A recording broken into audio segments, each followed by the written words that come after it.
luistert trouwens de livestream van me mee.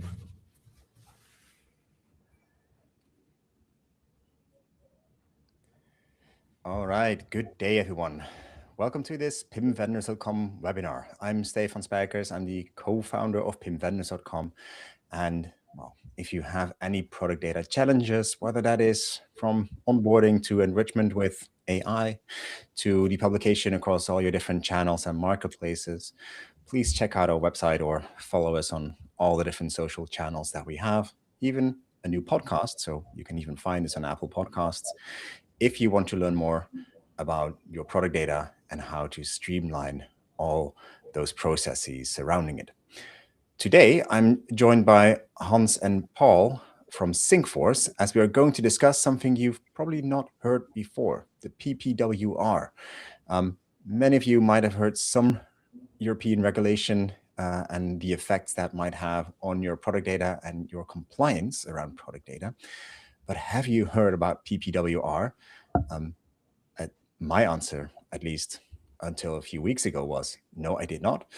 But regulation is, effective from August 2026, and that is tomorrow, basically.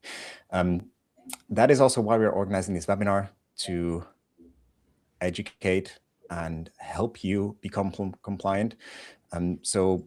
Before explaining everything about the PPWR, let's have the experts introduce themselves and then take it away with the explanation of the full concept, the risks that we all have, and also, of course, maybe a solution to their problems.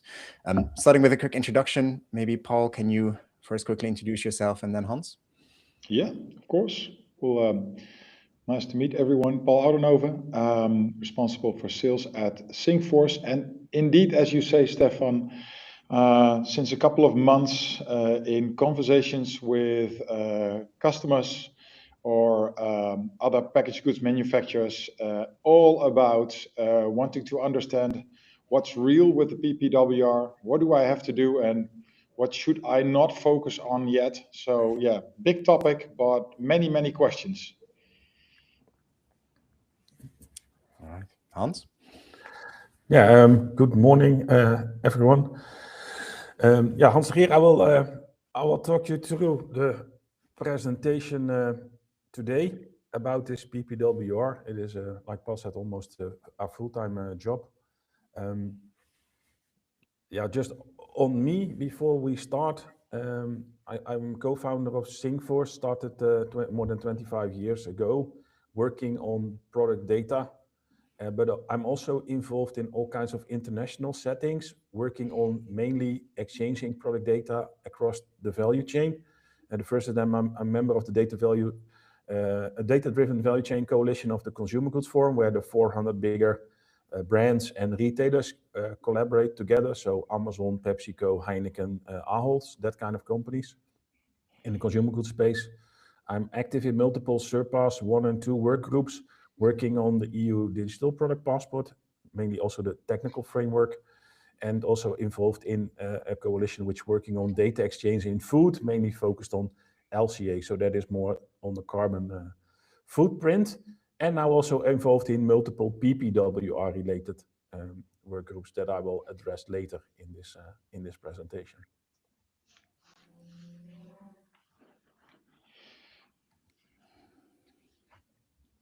So shall I continue, Stefan, with the whole story, or what's the? Yeah, sure. Yeah? Let's go ahead. Now, today I'll walk you through the PPWR and the impact and how we are addressing it. Quickly on Syncforce, we are a PIM software solution. We are a niche-focused PIM solution, and we only work for packaged goods companies in food, pet food, and non-food. Most of our customers are international, and many of them have both a private label and a manufacturer brand portfolio, so producing both own brands and retail brands. Today we will not do a real software demo. This is more a sort of knowledge session on our journey related to PPWR, and especially the big topic in many of the meetings I'm in, the famous Declaration of Conformity that every packaging in the EU should have as of August of this year. And yeah, we are a sort of a PIM software vendor. And so the first question is, why are we so involved in PPWR? I do the sessions like this multiple a week. We have works group sessions with all kinds of industry initiatives multiple times a week. So it's a big, big topic. And for us, it started, you could say, very simple. We have 3 core capabilities in Singforce. One is data management, famous product data management, product information management, everything related to operations and, of course, e-commerce. And then we have data distribution. So the data must go out. We work for manufacturers. So data distribution is a big topic, while for retailers, data intake, of course, is a big topic. And on top of that, because we work for this packaged goods industry, there's something unique. Our workflow system is highly connected to the go-to-market process of our customers, which is often very, very complex because we have changes all over the place. Some changes a label, others are working on new formulations, and all of that affects often multiple products. So that whole process is in place. And in the beginning, we thought, okay, PPWR, that's in the packaging specification management. We already do that quite a lot with everything related to your elements and your materials, mainly focused on EPR. So paying your EPR fees and EPR reporting in the various countries and markets in the world. And we thought, okay, what will some new fields for PPWR and none? When we dived into this topic, we learned, whoa, there is a whole new entity that we need to start managing. It's not per packaging component, it is per packaging system. So in our whole hierarchy, from the pallet to the case to the product to the packaging components, all of a sudden, we had a whole new compliance data layer that we needed to add to Singforce.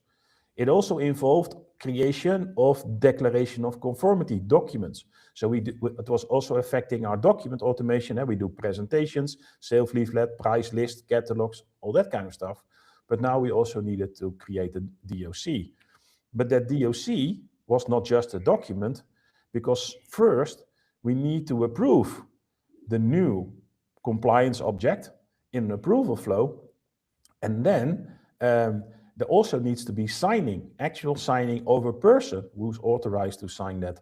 So there's also a whole workflow process where we start with sourcing, then we create the new packaging system, then we do the approval of the system, then we do the document automation, and then we do a document signing. So it became a serious, big chunk of work to support in Singforce, affecting changes in many of our modules. And last but not least, in private label, the responsibility in this whole context is on what the EU calls the manufacturer and the legal manufacturer in this case.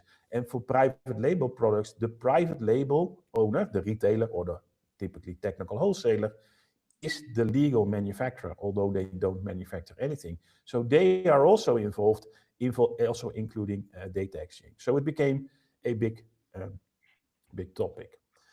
Now, what is now the big change? Because there is already something in place that everybody is sort of already complying to.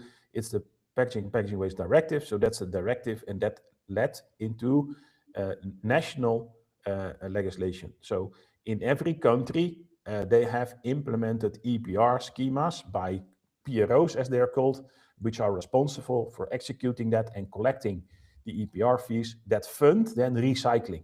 So the whole focus was on funding recycling, glass recycling, paper recycling, aluminium recycling. And the industry pays for the recycling. But now PPWR is a completely different concept. They say it is about your license to enter the market. So if you are not compliant, you're not allowed to sell. And it's not on the waste stream. This is waste stream focus. It's on the go-to-market stream. So that is an opposite of the same coin, you could say. It's a very long timeline. The PPWR will not do the whole timeline today. It runs until 2038.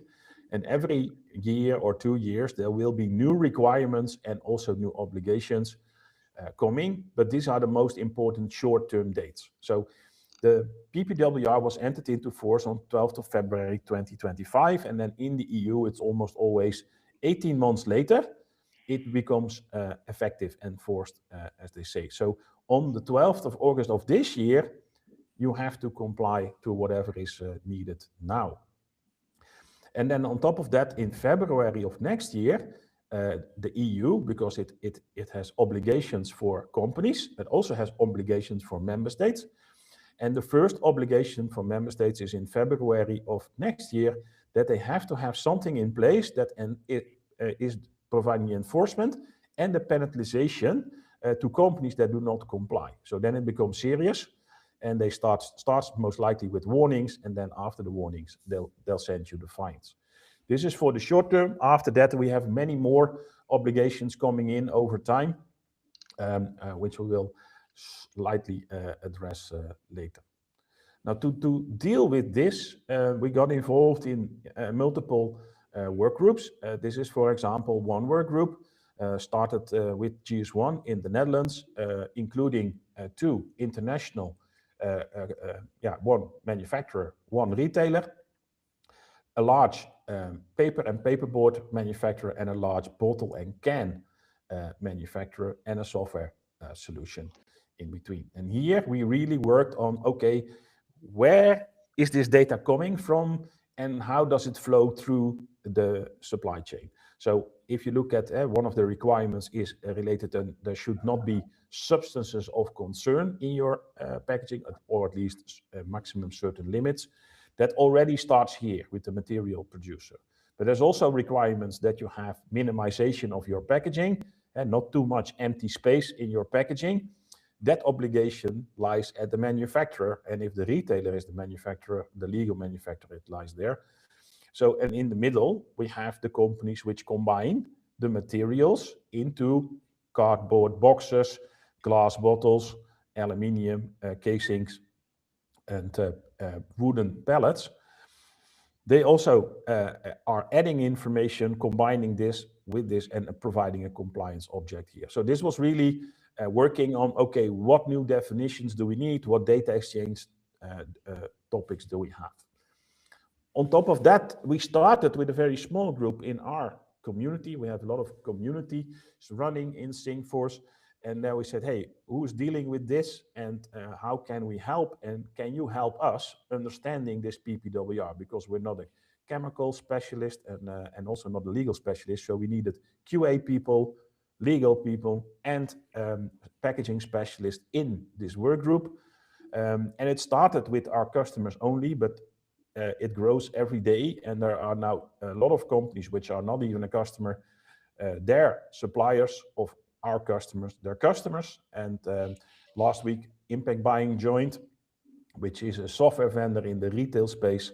And we will have 12 additional retailers joining. And also we have multiple companies that we work for in our ecosystem, for instance, a PLM vendor in the food. And here we also we do a lot of sessions, open sessions where we talk about a certain topic. For instance, reusable packaging was the last session. So that means we're constantly working on the impact of this sort of regulation, which has new requirements every year. And this is related to other big data topics which we're dealing with at the moment. And the first one is on the sales unit. And the sales unit, we have the transition in end of 2027 from linear barcode to the QR code. Now that's not a big deal, but it's more that the framework behind the QR code is then in the QR code is a GS1 digital link pointing towards a landing page. So this is the famous marketing bridge between the physical product and your digital world. Some call this a digital product passport, but it's not, it's just a marketing website that we need. But inside a sales unit, we have the product, that's what you actually want, your laptop or the pizza. And in your box with the laptop, there's a laptop and a charger. So there's 2 products, and products can be DPP regulated, ESPR regulated. And like I said, that's for us in textiles and in home batteries. There we need to have, once the packaging is thrown away, the product will also have a carrier, often in textiles and RFID, linking to a technical data set very regulated in the DPP. That's my second big project we're working on. And then, last but not least, the product is protected by or put into the packaging And there we have this packaging and packaging waste regulation. And this is the big keystone principle in SingForce. In every layer, there is sales unit data, one or more products inside the sales unit with their own data and own identifiers, protected by or put into one or more packaging elements, a bottle, a cap, a label, and everyone working together to drive PPWR compliance. So this is the most important change in data management. Just to highlight, this really shows that packaging data belongs in your PIM. It's interconnected. You need it for your sales unit and separately. Many people keep asking, where do we store packaging data? This shows packaging data belongs in your PIM. Yeah, maybe just as a quick question, Hans and Paul, like, is this something that is just for like the large enterprises, the Coca-Colas of this world, or also for smaller companies? Yeah, the bad news on the packaging regulation is there's no exempt for small companies. So if you look at the old PPWD and EPR, there's often a threshold. If you put less than 50,000 kilos of plastic in the market, you don't have to report. But the compliance, there's no such thing. So for now, it applies to every single one, even small family-owned companies putting packaging on the market. You're still PPWR regulated. Yeah. So this is really a challenge for the whole industry. And packaging, of course, is also generic. We come from the packaged goods industry. So for us, that's why packaging data is not new for us.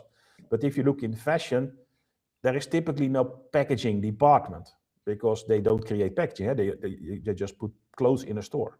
But in that shirt you buy, there is a small tag, the price tag. That is considered packaging. So all of a sudden, they need to comply to something where they don't even have a sort of data management for, because it was simply a cord with a paper tag. But now also that is even considered packaging. Yeah. Yeah.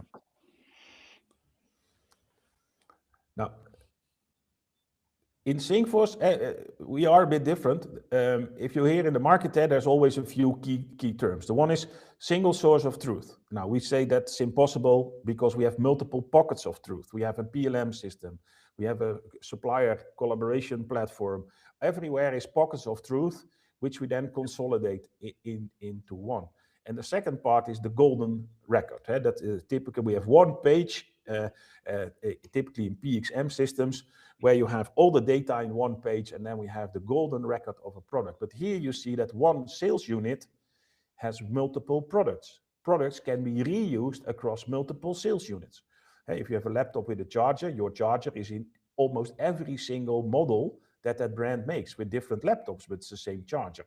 So we see that we move from the golden record to the golden hierarchy. That's already very common for us because that is typical for the packaged goods industry, because they are very creative in creating variants. You have size variants, flavor variants, country variants, almost always driven by packaging. If you look at ketchup, Heinz ketchup is Heinz ketchup for the entire area of Europe, for instance, but it's sold in many, many different formats across these markets.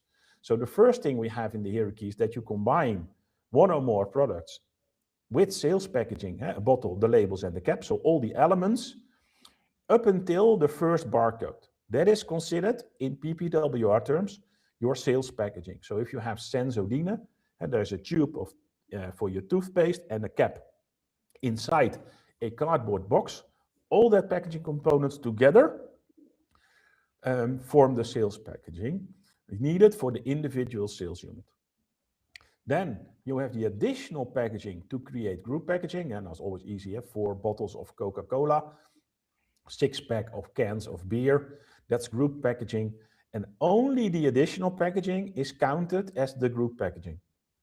Then we have additional packaging for transport units, and that's so typical cases, trays, displays, and pallets, which on every level you have your additional packaging. All of them need compliance, all of them need detailed material specifications to be managed on that right level. And we have customers where one individual sales unit in pet food ends up in over 50 different pallet configurations. So you cannot manage that as a single record, a golden record. You really have to build the golden hierarchy. Now in the PPWR, there's one more. There's also compliance on what we call last minute packaging. So that's e-commerce packaging from Amazon, takeaway packaging if you order food to be delivered at your home, or service packaging if you go to the rituals and you make a nice gift pack of 5 items you bought for a present. That's service packaging, and there's also compliance reasons, and there's data needed for these elements. So this is, I think, for many organizations maybe new or not needed until now, but with packaging data management coming in, your golden hierarchy becomes important. Now the second complexity is what is a product, and that changes throughout the life cycle. So the regulation says something becomes packaging the moment you put a product inside. So you don't produce packaging, you make packaging by filling. That means if we start here on the left, we have a manufacturer that creates manufactures cans with the intention to become packaging. But for now, they're a product. It's the product of this manufacturer.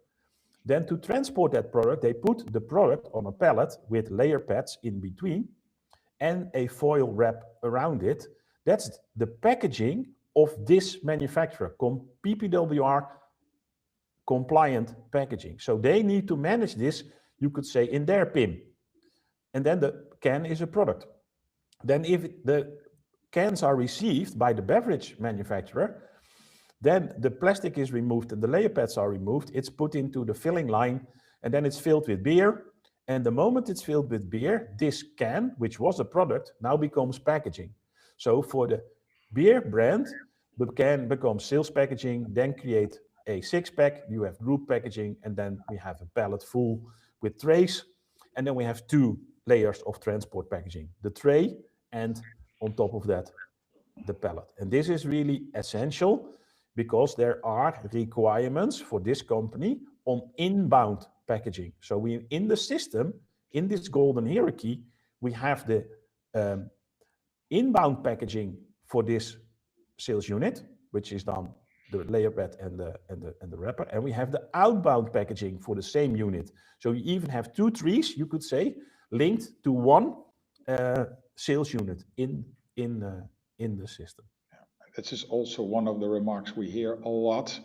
We will make our packaging material suppliers responsible. Well, no, you are responsible because it will become packaging as soon as you fill up packaging materials with the product.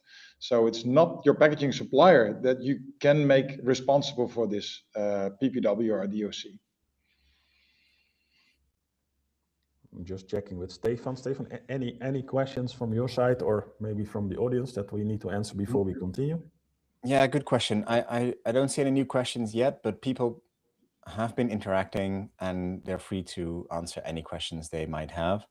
I think it is a lot to process, right? And I think conceptually, the combination of the complexity of, well, the changes in the value chain and how products become, how packaging becomes product, or when products become packaging, that is a leap that people have to take.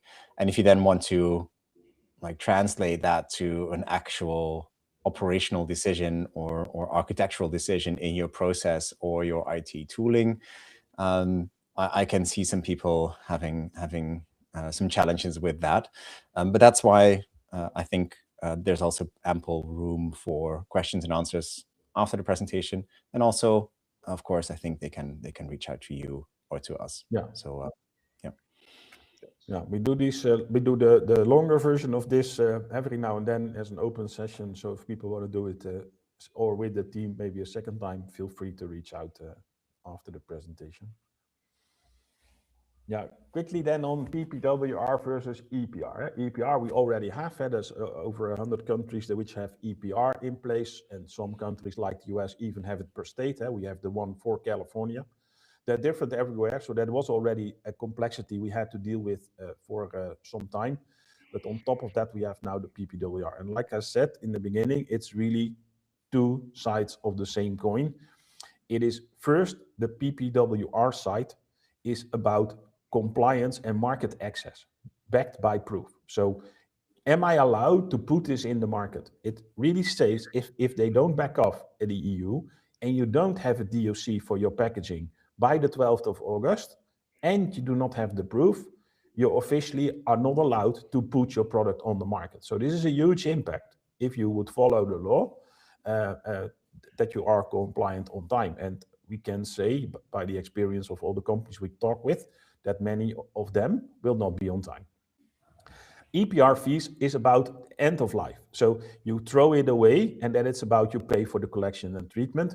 And there is a connection between the two. In the PPWR, there are plans and in there in time that markets, so EU member states, so the Netherlands, Germany, France, should implement EPR modulation. And that means that the fee depends on how good something is recyclable. And that's mandatory. So now the Netherlands has that and France, but some markets did not. Portugal just introduced, and the UK will introduce fee modulation to steer design choices. So if it's a good plastic or a good color or easy to separate, all these things will matter and then drive your fees. But it is enforced by the PPWR.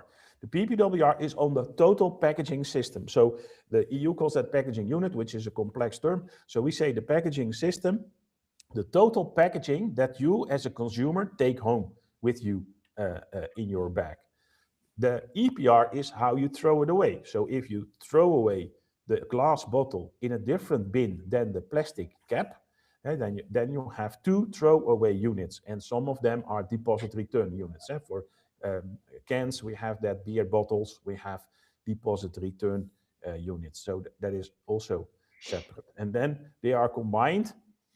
Combinations or one or more packaging elements. Every element can consist of one or more materials. If you have a spray trigger for home cleaning, that are very complex elements, while a crisp bag is also 7 layers of materials. So often you have multiple materials.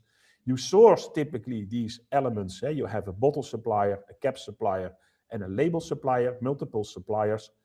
And then we have reuse these caps. All the bottles have the same cap across many sales units, or if it's a certain tray or a certain standard outer carton, it's reused across typically a large number of transport units. And then what applies depends on the target market. So that's why you also have it in your PIM, because then we know, okay, this is for the Middle East. Then PPWR does not apply because it's not EU. Maybe these countries in the Middle East have EPR, so then EPR applies. So target markets really drive in the interface the fields you will see that you have to fill in depending on where a product with its packaging is being sold. And that's why there's a huge set of data below your compliance data leading up to full packaging compliance. Now, a practical example of a complex packaging product. This is the full packaging system. So this is compliance level. Is this thing in total for the packaging compliant? Inside this are two products. You have the pizza dough, that's product 1, and the pizza sauce, that's product 2. So for your food compliance, there's 2 products. Then we have the disposal unit, and that really depends on the market. So you first dispose this in the paper bin. Then in the Netherlands, you can dispose the jar and the lid together in the glass bin. While in Belgium, that's not the case. Then you should put the glass in the glass bin and this should go in the metal bin. And then we have disposal unit 3, which is this flow wrap, and there's a valve on it. So every single disposal unit can consist of multiple elements. This is a separate element, different rules in PPWR. This is an integrated element where the valve is integrated with the sleeve. This is a really nasty one because there's silicones in it. So this will be red flag and higher EPR fees if you put this on the market, for instance. And then every single one of these items has one or more materials. So if you look at this tin plate lid, it's a tin plate plus a PVC liner inside to make the seal. And like I said, this is even 3 different polymers. So you have your material composition. And this is what you need to manage bottom up, leading into full compliance for this entire packaging system. Now, different example, beer bottle with 3 labels, front label, neck label, and at the back is a back label, crown cork and bottle. The crown cork is your first assembly unit sourced from a supplier. Then there we have one supplier supplying both, or in this case, all 3 labels. And for the bottle, because it's a huge volume and a risky one, there's 2 suppliers for the same bottle. This totally creates a packaging system, but the compliance is not on this individual bottle, because they have a whole range which all use the same labels. This is, for instance, the Dutch bottle with only a Dutch back of pack label, and then the German, the French, and the Portuguese version of this product are technically exactly the same. There's only different text. So there's one master packaging system on top of that, and there we have the famous declaration of conformity. Then if we start disposing this, you first dispose the crown cork, and that has then EPR-V information. After that, this is a deposit return bottle. You return the bottle, but you're not only returning the bottle, you're also returning the labels. The labels are washed off, and the bottle is refilled and reused. So only the bottle has a target cycle count, which is again one of the PPWR parameters for compliance. Not now, but in a later over time. So this is to really explain that your system must be able to handle this logic, you could say, on the data side. Maybe a quick question, Hans, from the audience. So the question is, do you think it's possible to use the product GTIN on the sales unit as unique identifier according to Article 15? So the GTIN on the sales unit, as unique identifier according to Article 15, which basically stipulates that the manufacturer is it has obligations when it comes to the placing packaging on the European market. Yeah, that's about identification of the packaging. So the sales unit identification is the GTIN. The GTIN is not the identification of the packaging.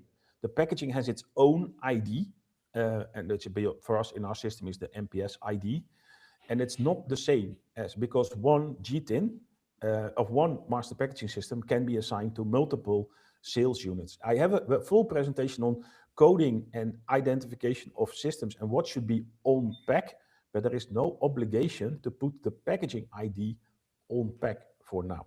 So you really should distinguish sales unit identification from packaging identification, and it's definitely not the same number. That it can only happen if you only have one product. Then of course it's always one-on-one. That's always easy. But I will show you an example in a few slides. I will have an example that I think makes it more clear. Yeah. So short answer is no. Long answer is well, as you just described, like you can have single sales unit with multiple packaging units. Yeah, that makes sense. Yeah, and identification and coding is a big topic because there's also a lot of misconceptions on that. Timelines is important. So you have to comply to Article 5 to 12, and there are some more, but these are the most important ones. And what you see here is that there's different dates. And I was at many conferences where everybody says everything is unclear, but there is a lot of unclear, but it's also known why it's unclear, because we can expect more information over time. Because if we reshuffle this list into sorted on time, then the only thing which is now important to consider and to work on is Article 5 and 11, because they are both as of the 12th of this year. All the others, you either have to wait for the instructions, for instance, for the whole recyclability rates and grades.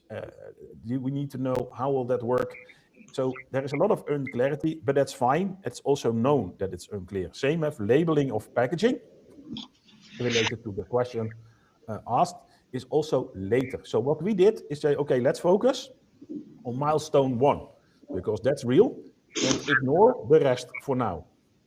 That doesn't mean you do not have obligations here, because for those of you who read the law, in the PPWR, you already had the essential requirements, for instance, in recyclability, and you still should do that, because that's your current obligation, but you must not mix it up with PPWR obligations and the PPWR DOC. So in other words, in the DOC should only be stuff related to PPWR, which for now is only these two. Now, Paul already said that in the beginning, PPWR compliance, the biggest misunderstanding we see is, yeah, we take care of that on our procurement side. We just ask our suppliers to provide the DOCs, we staple them together, then we have the dossier for every one of our packaging done. But that's unfortunately not how it will work, because the responsibility is on the filler. So, and most of our customers are the filler, and if you're a private label, you're responsible, even though you're not filling it, because your brand is on the packaging. So you have to organize this. So you have to assess the full packaging system against the PPWR requirements. You have to document that with evidence, your own test results for the things you can only test as a manufacturer. And last but not least, you must draft this declaration of conformity, and somebody in your company should sign it with its personal name. So it's not on behalf of the company, it literally says my name with my signature, and who is then responsible. So this is, I think, the biggest insight that most new customers that are new to this topic say, oh, all of a sudden, it's different than anything else we've had so far, because most of the compliance is indeed on sourcing, food safe packaging. That is compliance on procurement and not compliance on go-to-market. That's the big difference in PPWR.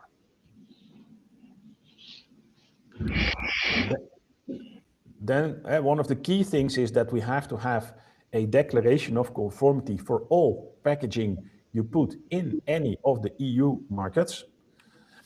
And there's multiple. I already explained that at the beginning a bit. So your individual sales unit, so that everything until the first barcode. So if you have Mars celebrations, it's all the things in the celebrations, because you cannot, all these items are not for sale.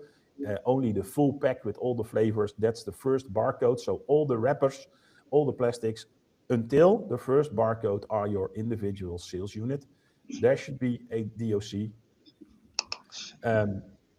And it's not one-on-one. There's one DOC for multiple packaging, most likely. Then we have grouped sales packaging, so additional wrappers or cardboard sleeves, bundling one or more sales units. The simple rule is, if this goes home with the consumer, it's a grouped sales unit.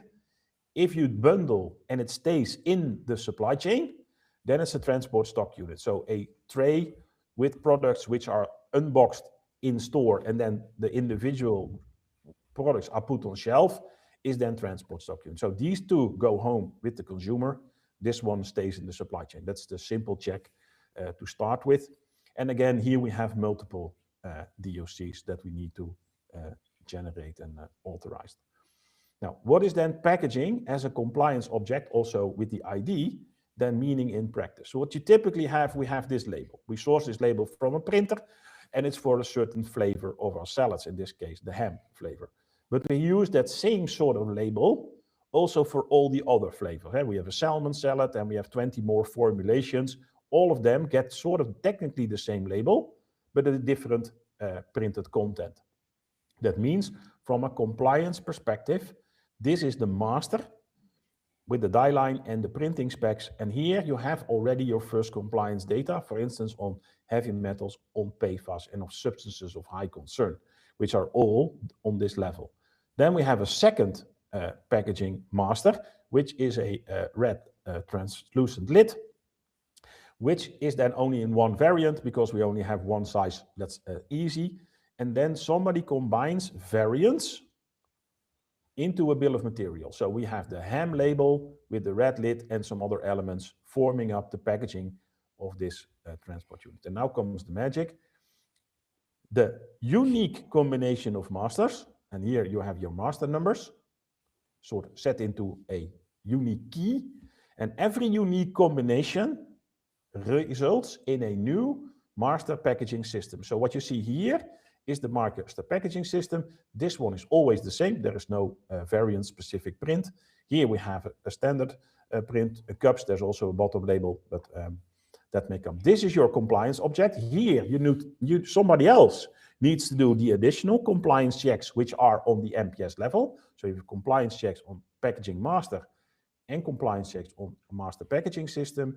If all that's done and it's approved, then we move into DOC automation and then finally into DOC signing.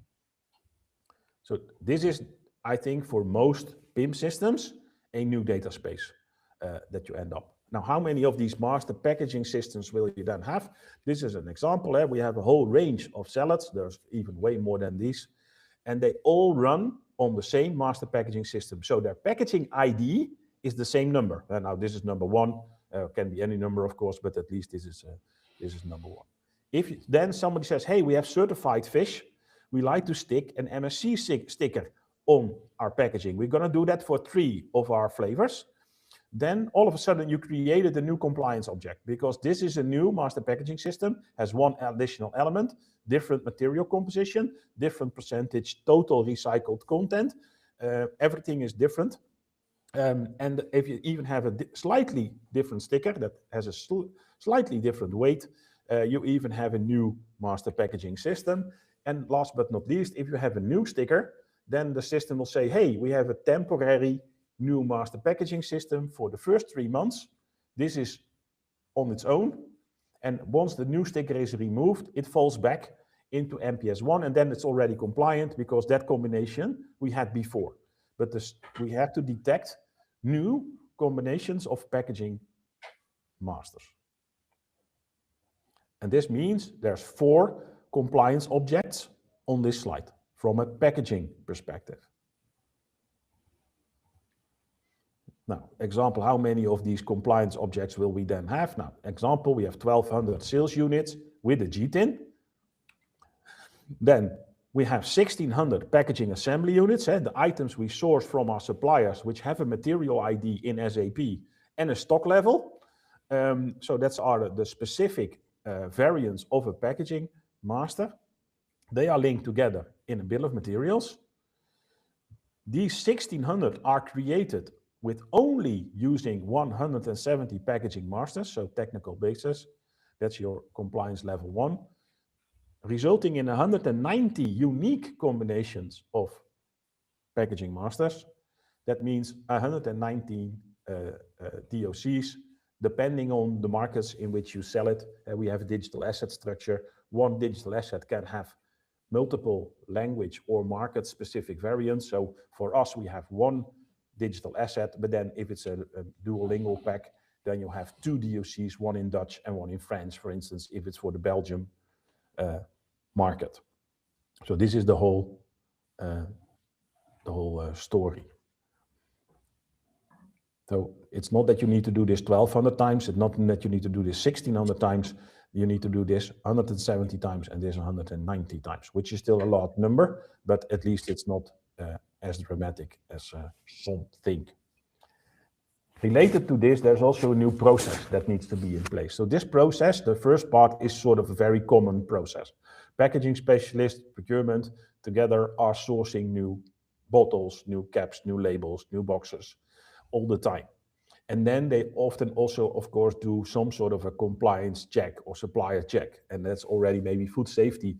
And now we need additionally to do PFAS. There's a PFAS flow that we offer standard, and heavy metals. So and mercury levels, are they below the thresholds which are in Article 5? Then they upload typically also the supplier documentation, technical specification sheets, lab test reports, declarations of compliance, anything which is already provided by the supplier. And most of, like I said, think, okay, this is it, we're done. But then the product manager starts combining a bottle with a label and a cap into a sales unit. And then that product manager starts creating new compliance objects. So we in Syncforce automatically detect, hey, somebody created a new unique combination of these masters. Then we asked a QA manager, do you accept this as a new master packaging system? And we have now an example where we have cans for canned food with a PFAS containing coating. Now they've sourced a new can where the coating does not contain PFAS. The one with PFAS is still allowed for the Middle East. The one without PFAS should go to Europe. If you look at the can, nobody can see the difference from the outside. So maybe by accident, the product manager picked the wrong can for the Middle East for Europe. And then he says, hey, please switch the can. Then you all of a sudden are back into a known system. So we can challenge it, can accept it. Then the QA manager must do the additional empty space, minimization checks, and compliance information upload of the evidence. Then we generate the document. Then a third person comes in, or fourth even. That is an official legal representative, so also a registered person, which can then final check, sign off with his name, and then we store that in all the languages. And then the last step is what GTINs are made on this master packaging system, and then we automatically link back that document to all sales units. So we have situations where there's 100 plus GTINs running on the same master packaging system. And then for compliance purposes, everybody who has access to that can see the DOCs. Any additional questions? Good one. Let me quickly check. Audience is, of course, free to ask. Yes, we do have a quick question. So we have the question from Chris asking how to find out. So if you're a consumer, how do you find out if a packaging is actually compliant? And is compliancy relevant for a consumer? No, the obligation is on the legal manufacturer to be compliant and to have the DOC. The obligation for the distributor or the producer, which is the parties after that, then you get a whole role deck, which is, or again, an hour. But let's say a retailer that sells products from a manufacturer in France, and we have a Dutch retailer that puts it in the market. That retailer should only list compliant products. There's no obligation whatsoever for the consumer to do anything in this context. There is only one way that the consumer might interact with the packaging. We have harmonized labeling coming later, where they're still working on icons. And that means we move away from icons which tell you which bin, which is the current situation. We move to icons which tell you which material, and that's a sticker. And then in every country on the bins, there's the same sticker. So you have a product which is made of PET. There's a PET sticker on your bottle. Then you go to Spain, and then the blue bin has the PET sticker, or in Portugal, the brown bin has the PET sticker, so that we map stickers to bins. That's the harmonized labeling. That's the first thing. And the second might be, but that's not yet defined, that via the QR code, there's recycling instructions also available on the marketing product website, so that you as a consumer can maybe do that. But that is not mandatory, it's not defined yet, but the harmonized labeling will definitely be implemented. Yeah. So there's a lot of things coming later. Like I said, for today, we only focus on what's now, because otherwise this is already enough to work on, to be ready by the end of by August of this year. And then we will, if everybody has still energy, we will continue with the requirements for 28 to add these. Yeah. Cool. Now, the compliance data, what are we doing in Syncforce? First, Article 5, that's about substances of concern. So things we do not want in our packaging, which are either damaging the environment or damaging our health. That's sort of the summary. That's a combination of heavy metals, 4 heavy metals, where there is maximum limits that can be found in the packaging. There's a PFAS restriction. That's a whole flowchart. I will not go into that today, but we have that. If you start clicking, it will be spectacular what's happening. And that is limiting PFAS, but also trying to prevent that companies are intentionally add PFAS. So there will be a ban, I think, in the future, but we first start with limits. And the last part is a substance of very high concern. There's over 200, which are in a registry. If you have used that, for instance, in an ink system, you have to declare which one you used and in what quantity. And if the levels are too high, you become incompliant. And here you always see two indicators, if you're compliant and if the dossier is complete, and I'll come back to that later. So you always have to state, yes, it's compliant, and there has to be proof. Then these are for every one of these elements, so that's 4 times in this case. Then we do, for instance, is this in total a returnable packaging? Even if this is a deposit return bottle, the answer is no, because the crown cork is not reused. So this is not an, it's not a returnable, reusable should stay there, it's the wrong text, packaging. And then for both, we need to upload compliance documentation. So whether it's a heavy metals test lab report, whether it's a checklist for the return reusable packaging, it should be provided. So on both, we need evidence. So this is 2 small parts of data management. Now, the other thing in data management in SingForce is then managing a master packaging system. So what we said is the system automatically detects new master packaging systems. So it detects here a combination of 4 items. One of these items is not compliant for Europe. So that can be that can with PFAS. And here you see that it really is the combination of the masters. And that you also can see here, there are 14 GTINs running on this combination of masters. This is a new one. So typically is always a 1. And then you go into the process. Okay, do we accept that as a new combination? Then yes, we have to do the compliance checks for minimization. Then we generate the document, so the process continues. So this is an additional module in SingForce. Now then on the template, this is also a lot of misconception on that. Some companies are using the Forum Recyclat checklist. That is not a DOC template. There is no DOC template from the EU. That's why we have a work group with a lot of legal and compliance specialists, also people from Europen involved, where we worked on a template with a guideline. That's so at least that we could start.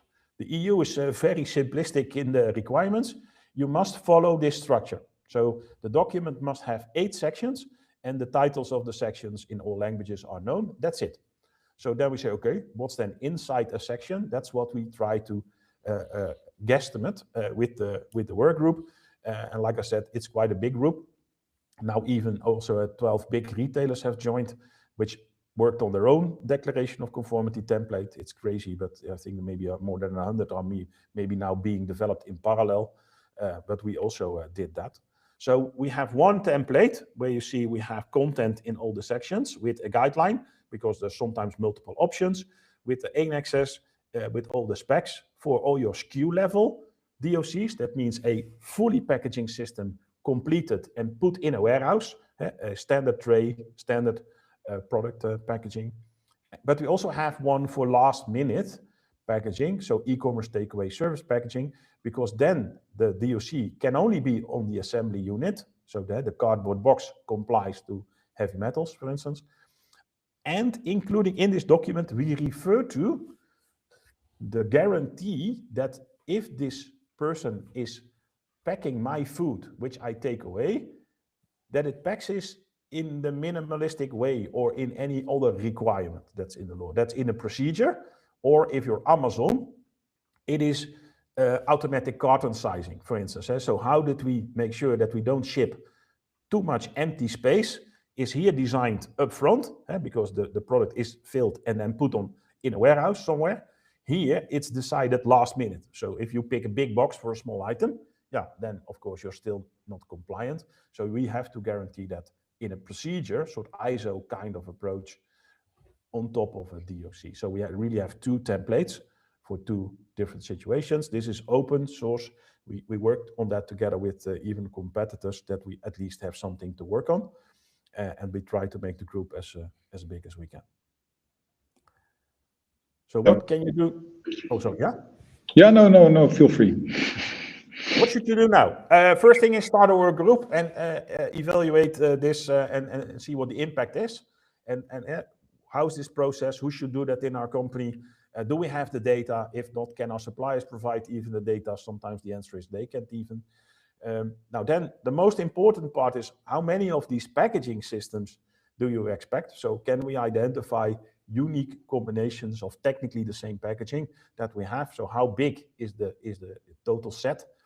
Then, of course, ownership. Who will start working with our suppliers? Who will do the internal assessment of the things we need to do? Who will create the DOC, automated, manually? Who will sign it? Is there a person in our company that can do it? There is only one legal manufacturer for the EU, so you also must decide there, if you have multiple legal entities, which legal entity in which country will be officially per product the right legal manufacturer. Start collecting the technical dossier, so your proof, your evidence behind all the declarations and claims. And if you want and you need more background, or you want to help with knowledge, because it's really an open community with, like I said, most input for the DOC is not coming from us. It's really coming from specialists from the group. Yeah, please drop me an email or fill in a form. So that is what we can do. This checklist will also be shared with you, that you can at least start. Yeah, and then what to do next with 3 minutes left on the clock is, yeah, from our side, yeah, do you want to? We have 3 options to go to continue. One is maybe focus on this and see how ready are you, and what is maybe the impact for you, because the 12th of August is coming at lightning speed. Second option is say, hey, I want to be part of this working group and help and learn from others, and that will be active until 2038. So it's a long time that it will run. And last but not least, we say, yeah, I just want to know more on Singforce, because we do way more than this. Of course, there's also an option. Or just drop an email to Paul with any questions you have, or anything else. So that's it from my side, Stefan. Awesome. Yeah, I've shared the link to the new webinar planned for Thursday as well in the chat. So if people want to dive deeper, that is, I think, the closest option. In time that they can dive deeper on Singforce and the regulation and the compliance coming up. I don't see any new questions in the chat. We're also coming up for time, so I think this is a good place to wrap up the conversation for now. As you mentioned, there's loads more to dive into. There's loads more to dive into from a timeline perspective. So what I would say is thanks for joining us today. And if you joined us on LinkedIn or YouTube, where we were broadcasting this, you can also watch the recordings there if you wish. We'll also be publishing a recording on our website, so keep an eye out on that. If you want to reach out to Hans or Paul, well, you have the links here, and there's the link to the webinar, and probably you can find them on LinkedIn as well. And I hope to see you both back for more, because I don't think we are done exploring this topic. So I hope to see you again soon. Thanks a lot for joining us today and sharing this with us. Yeah, have a good day. If I don't see any of you, keep an eye out on our website for new events and webinars with Singforce or other partners, and have a good day otherwise. Bye-bye. Thanks, Bye-bye. Stefan, for having us. Really great to host it, hosted by you. Yes. Cool. Thanks. No worries. Bye-bye, guys. Bye-bye.